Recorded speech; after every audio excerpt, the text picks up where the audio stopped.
Yang pertama adalah untuk dasar teori, di situ saya cuplikan tabel-tabel yang nanti akan diperlukan dalam pembacaan parameter bangunannya. Misal tabel 12, tabel 3, tabel 4, dan tabel 20. Kemudian di situ ada semacam dasar-dasar teori yang tadi saya sebutkan, dikutip dari sini 176/2019. Kalau Anda cek pada halaman 75 dan 76, pasal 7.8.6, isinya tentang penentuan simpangan tertingkat. Ini rumus yang saya jelaskan tadi kan. Nah, kemudian ratio izin sebagai batasnya itu ditetapkan berdasarkan tabel 20. Nah, nanti cara membacanya saya jelaskan sambil kita lihat contoh soal.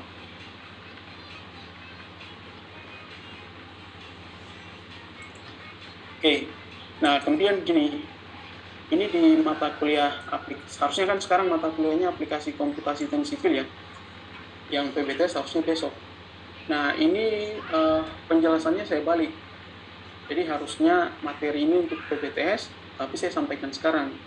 Kenapa? Karena kalau sekarang saya jelaskan saatnya, besok teorinya agak terbalik dan tidak nyambung nanti penjelasannya. Makanya teorinya sekarang saja, hari ini, untuk output SAP-nya besok di hari Rabu ya, di mata kuliah PBTS.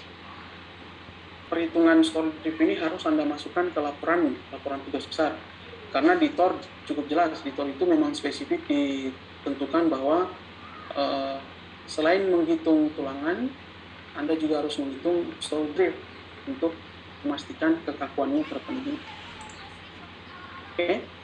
Ya. Nah, oh ya, tadi ada yang lupa saya jelaskan.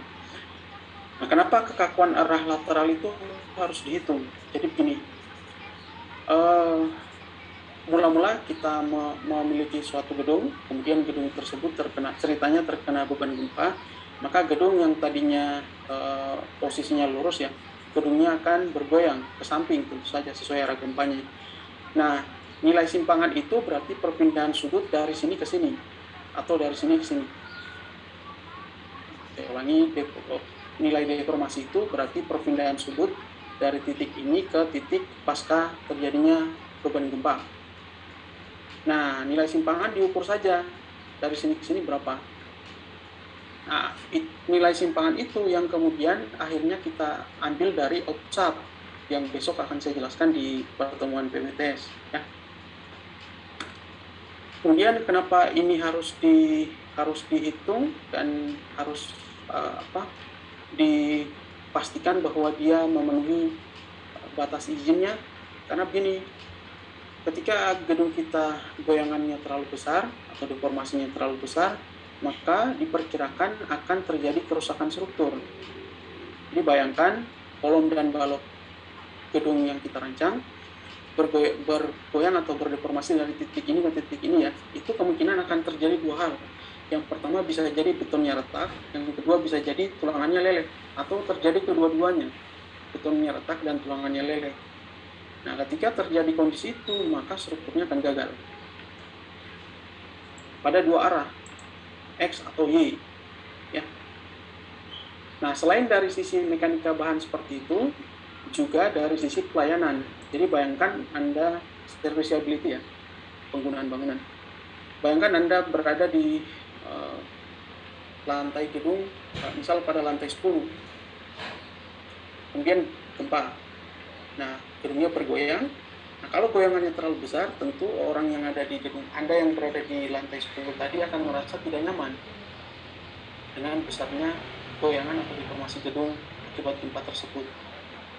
Nah, dengan demikian harus dikontrol sehingga tadi tidak terjadi kerusakan pada mekanika bahan, betonnya tidak retak, tulangannya tidak leleh, dan juga orang di dalam bangunan tetap merasa nyaman.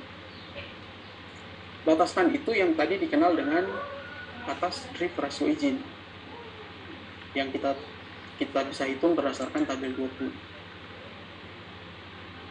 Oke, saya rasa penjelasannya cukup. Kita teruskan ke perhitungan. Nah, perhitungannya ini tabelnya sudah saya siapkan ya. Jadi tadi sudah saya jelaskan, dihitung pada dua arah X dan Y, lateral X dan Y. tabelnya itu sama. Yang membedakan adalah nilai ini, nilai simpangan. Simpangan arah X dan simpangan arah Y. Nah, nilai ini besok akan saya jelaskan di kelas PPTS.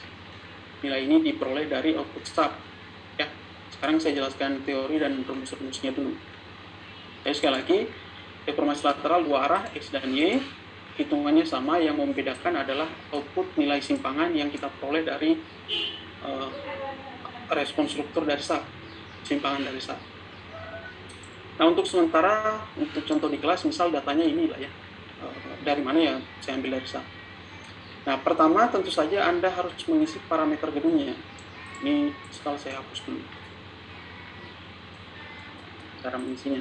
Yang saya blok kuning itu berarti datanya harus diisi. Ini yang warna merah, datanya dari stub. Nah, fungsi bangunan, ini saya gunakan data gedung yang saya jadikan contoh di kelas ya. Fungsi bangunan adalah kantor, kemudian tinggi per lantai 4 meter. Misal gedungnya 3 lantai. Nanti kalau di tugas besarmu lebih dari 3 lantai, ya Anda insert saja tabel yang isikan sesuai jumlah lantai. Yang penting Anda paham rumusnya, ya harusnya gampang saja. Nah, kita cari dulu parameter nilai-nilai yang dibutuhkan untuk perhitungan toleratifnya ya. Tadi fungsi bangunan kantor 4 lantai. Nah, kita tetapkan faktor keutamaan gempa atau nilai I. Itu Anda lihat pada tabel 4. Sini sudah saya tulis. Nah, supaya jangan membuka SNI, tabelnya saya ketikkan di sini. Tabel 4 ya, berarti yang ini. Nah, tabel 4 ini berarti harus baca dulu tabel 3, seperti menghitung gempa statik ekuivalen kemarin. Karena fungsi bangunan saya kantor, maka jenis pemanfaatannya kantor, maka kategori risikonya 2 ya. Karena di situ spesifik disebut kantor 2. Nah, fungsi kategori risiko ini, tabel 3 ini sebenarnya kalau mau diceritakan, ini menjelaskan tentang seberapa pentingnya gedung itu dan yang perlu diselamatkan ketika terjadi gempa. Jadi makin penting gedungnya, harusnya kategori risikonya makin tinggi juga. Misal begini, misalkan rumah sakit harus kategori 4, atau yang lain adalah kantor polisi atau pemadam kebakaran dan lain sebagainya, atau gedung-gedung monumental, misalkan istana presiden atau misalkan museum-museum, itu harus kategori risiko 4 ya. Kemudian sama juga misal sekolah, kampus, dan fasilitas pendidikan, itu harus 4. Kenapa harus 4? Bayangannya adalah ketika terjadi gempa, maka bangunan-bangunan itu harus terselamatkan, atau kasarannya tidak boleh roboh. Nah, tidak boleh roboh ya, karena pusat rujukan, misalkan rumah sakit ya, pengen ketawa lu dia. Kemudian gedung sekolah dan fasilitas pendidikan. Kenapa kategori 4? Karena biasanya ketika terjadi bencana, maka tempat-tempat yang bisa dijadikan sebagai istilahnya lokasi evakuasi adalah kalau bukan sekolah ya kampus, ini fasilitas pendidikan. Nah, kalau pemadam kebakaran ya sama dengan rumah sakit lah ya. Nah, bangunan yang kategori risikonya lebih rendah, berarti faktor kepentingannya juga lebih kecil dibanding bangunan-bangunan yang saya sebutkan tadi. Nah, kemudian kadang bangunan yang Anda rancang itu tidak ada di sini, namanya tidak ada di sini, tidak disebutkan spesifik. Misalkan laboratorium komputer,